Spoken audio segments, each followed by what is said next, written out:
Hey everyone, and welcome into HQ Spotlight. I'm Jacqueline D'Agostino. We have a lot to talk about in terms of the NFL. We are counting down the days until kickoff. We have training camps that are happening all across the country.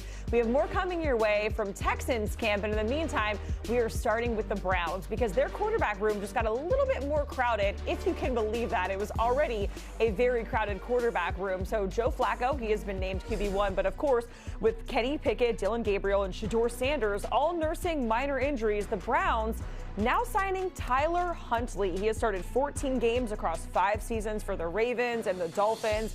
He has 11 career touchdowns, 10 interceptions, and was a Pro Bowler back in 2022. So let's get a look at the Browns quarterback room because, again, the graphic just keeps getting a little bit longer. Deshaun Watson at the bottom there. We know he is on the PUP list after dealing with that Achilles injury. Joe Flacco has been listed as QB1 on the depth chart for now. Kenny Pickett, Dillon Gabriel, Shedeur Sanders, and now Tyler Huntley is joining an already very crowded quarterback room for the Cleveland Browns. So let's welcome on Mike Renner and Brock Vereen. Great to see you guys. We're breaking down kind of the latest buzz around training camp, starting with that very crowded quarterback room in Cleveland. Mike, they add yet another quarterback in Snoop Huntley, and with Joe Flacco listed as QB1. Feels like we're always talking about this crowded quarterback room, but with all of that in mind, Mike, what is your takeaway as of right now on the Browns quarterback situation? That it's even messier than before. Like this is craziness that they're adding another name to the mix. I think Tyler Huntley officially is this generation's Josh Johnson. He's going to be signed, to a new team 6 months from now. This unit, I think it was always going to be, or always most likely, that Joe Flacco was going to at least start week 1. But you were hoping that one of these younger guys really flashed, right? You were hoping that one of these guys took the reins, impressed early on, and got some buzz, and you could actually make it a real competition. Unfortunately, it doesn't appear as that's been the case. Now, it's often the case when you only invest like a third and a fifth and trade a guy for a fifth to get him. Like, there's a reason that these guys were available when they were.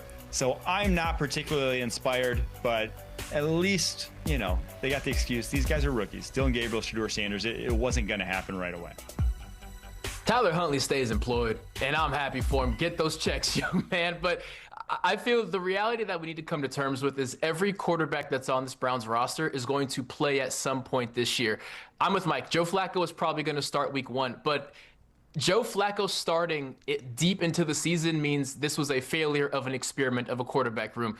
Dillon Gabriel's going to play at some point. Kenny Pickett's going to play at some point. And Shedeur Sanders is going to play at some point, whether it be injury related, whether it be pressure from the standpoint of, hey, we spent all this capital. We need to show the fans something. We need to show this defense something. They go out there, put their bodies on the line, and we have nothing to show for it. This offense is going to sputter, which is why I say every single one of these quarterbacks, we will see them in a starting role for at least one game this season. Guys, if they add any more quarterbacks, we're going to run out of room on the graphic. We're going to have to go to 2 different columns or go to a whole other screen altogether. So we're talking about the Browns, their quarterback room, and it's also paired with the fact that we have an article up on CBSSports.com right now that takes a look at the worst trades involving players going all the way back to the year 2000. This is the top 5. Of course, the article on CBSSports.com, it goes beyond that. But sitting right there at the top, number 1, speaking of the Browns, is Deshaun Watson, who we just told you again is on the PUP list because of that Achilles injury. Number 1, with all of that guaranteed money that we've been talking about for so long. And here's the trade details again, with the Browns getting Deshaun in a 6th round pick and then everything that was sent over to the Texans. So, Mike, if we have an article that is about, the worst trades involving players over the last, 25 years or so, Deshaun Watson, again, with all that guaranteed money at number 1, it feels right to me. I don't even think we have to go back 25 years. We can go back 100 years. There's not a trade worse than this in NFL history. There just isn't. When you factor in everything that was going on, just go back to when that trade happened.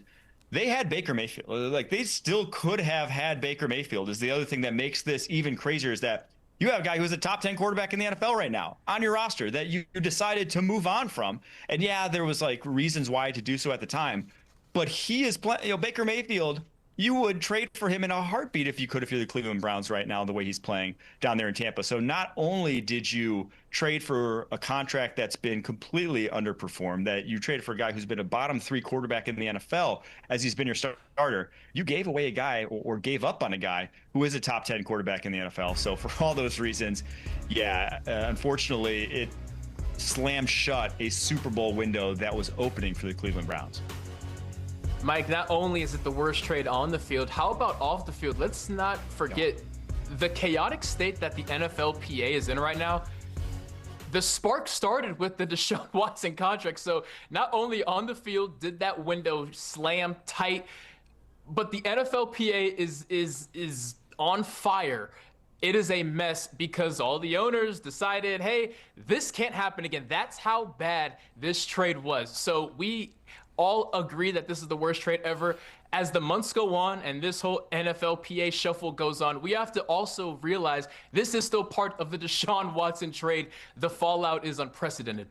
All right, so we're all on the same page that number one, the Deshaun Watson trade, it feels right at number one. Mike even saying we can go back 100 years and it'll still be there at number one. Number two on that list is the Broncos and Russ going there, because right now, you know, Sean Payton, he is still there and he's hyping up his current QB1 in Bo Nix, recently saying he's going to be a top 4 or 5 quarterback. But, you know, Russ is now with the Giants. But once upon a time, the Broncos, as part of this trade, giving Russ a 5-year, $245 million contract with $165 million in guarantees.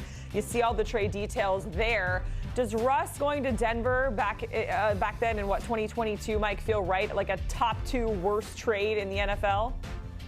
It does, unfortunately, because similar reasons. They only compounded it, unfortunately, by adding Nathaniel Hackett to the mix and, you know, adding one of the worst OCs in the NFL over the past 5 years to be the guy calling plays for Russell Wilson.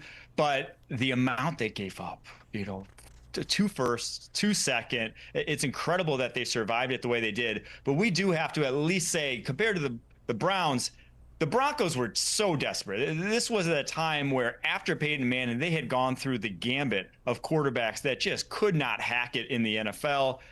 No pun there with Nathaniel Hackett, but they were just so bad at that position that they at least had the desperation there to make this move. So I'm trying to sugarcoat it a little bit. It was an awful move. There's a good reason why it was number 2 on this list. It deserves to be number 2, but I don't want to put all of that on Russ. This goes to management as well. Let's remember, Sean Payton went to Denver knowing for a fact that Aaron Rodgers was going to meet him there. That did not happen, and Denver proved, hey, we don't really have a backup plan, so what do? Well, Sean Payton's offense is about getting the ball out quickly. That's why Drew Brees was so good. He can diagnose an offense and get rid of the ball in a flash.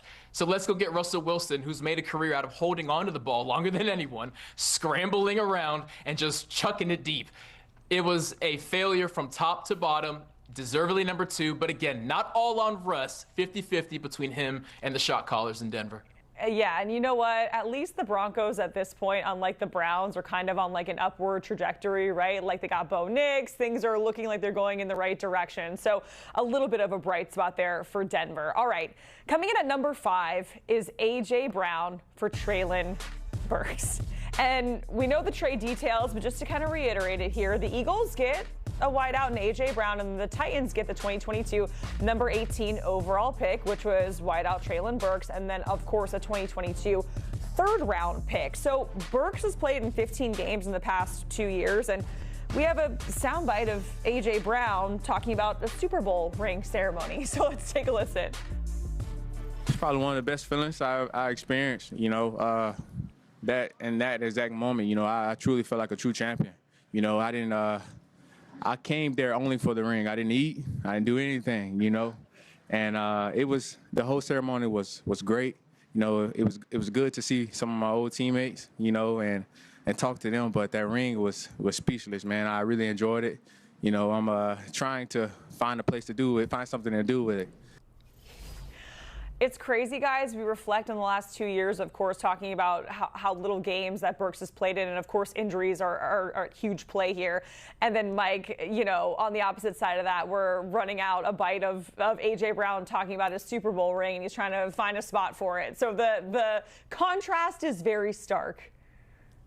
Yeah, and if you just go back to when the trade happened, whenever you can piss off your, reigning coach of the year, or not reigning, it was 2 years removed from coach of the year, at that time, making that trade John Robinson did with Mike Vrabel, you got to do it, right? You got to piss off your head coach. He was so mad. I've never seen a trade made and the pan to the locker room or pan to the war room at the time, and Mike Vrabel looked like he didn't want to be there anymore, and quite frankly, a year and a half later, wasn't there anymore. So this trade was awful at the time. It's even worse now, but there was kind of a thought process, if you go back about 5 to 6 years in the NFL, that I think Tom Brady convinced the rest of the world that receivers were a little bit replaceable, that you didn't necessarily need a number one wide receiver. We're seeing people come back on that in a hard way right now. Everyone is looking for number one wide receivers. Everyone's looking to load up on weapons in today's NFL, except for the Tennessee Titans. They are still paying for it. They don't have a number one or anything even close to a number one after that A.J. Brown trade. I'm going to shoot the Titans a little bit of bail here. Obviously, in hindsight, it was the wrong idea, okay? But in 3 consecutive years, the Titans made the playoffs heavily on the back of Derrick Henry. A.J. Brown's 3rd year in Tennessee was his least productive. Obviously, the quarterback situation was a huge part of that. So Tennessee is saying, like Mike said, hey, receivers are kind of expendable now. We have the most durable running back in the NFL. We'll be fine without him. Obviously, they were wrong, but I can at least understand the thought process, especially when at number 18, I think 5 receivers had already been drafted. That was the Drake London, Chris Olave, Garrett Wilson draft. So they did what they could, but objectively, it was the wrong idea. All right, guys, so we showed the top 5 that were out on the article, the worst trades going back, the last 25 seasons. But we go into the top 10. Number 9 is Bryce Young to the Panthers. And of course, now we can kind of go back and look at all the trade details. And people are saying, the Bears got this haul, right? And the Panthers could have had Caleb Williams. And we're seeing it all laid out here. But I don't know, Mike. I feel like it's a little bit too soon and a little harsh to be calling this a top 10 worst NFL trade of all time. Am I just being too empathetic, or do you feel the same way? I think it is a tad harsh. The book is still out on Bryce Young, but I do think you can say what they gave up was way too much. It was so much that it actually broke trade value charts. We've seen the last 2 years, no one's traded up for a quarterback. Why? No one's been able to match what the Carolina Panthers gave up, and everyone's been asking in any trade up scenario, you got to give us what the Carolina Panthers gave up. No one's willing to do that. No one wants to because, well, it was way too much. And to give up a starter, I think that's the biggest thing that you're just not going to see anymore. Teams giving up starters in their prime in these trade packages to go up and get quarterbacks. It just doesn't make sense for a franchise. Why put your quarterback at an immediate disadvantage, trading away his number one weapon to go up and get him?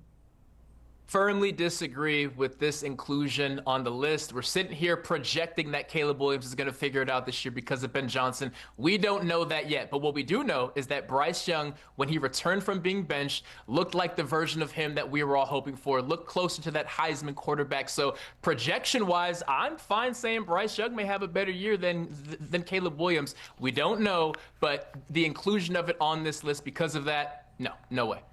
Yeah, and a lot of folks forget that down the stretch in the regular season, Bryce Young was kind of starting to figure things out and things were clicking. Also, some news coming out of camp there, Dave Canales saying that his starters will play in the first 2 preseason games, which is not something that we've seen with starters typically in this day and age in the NFL. Mike, Brock, hang tight. We have more to come, but of course, we are counting down the days until the NFL on CBS returns. That is September 7th, where you can watch your local game live on CBS and, of course, streaming on Paramount Plus as well.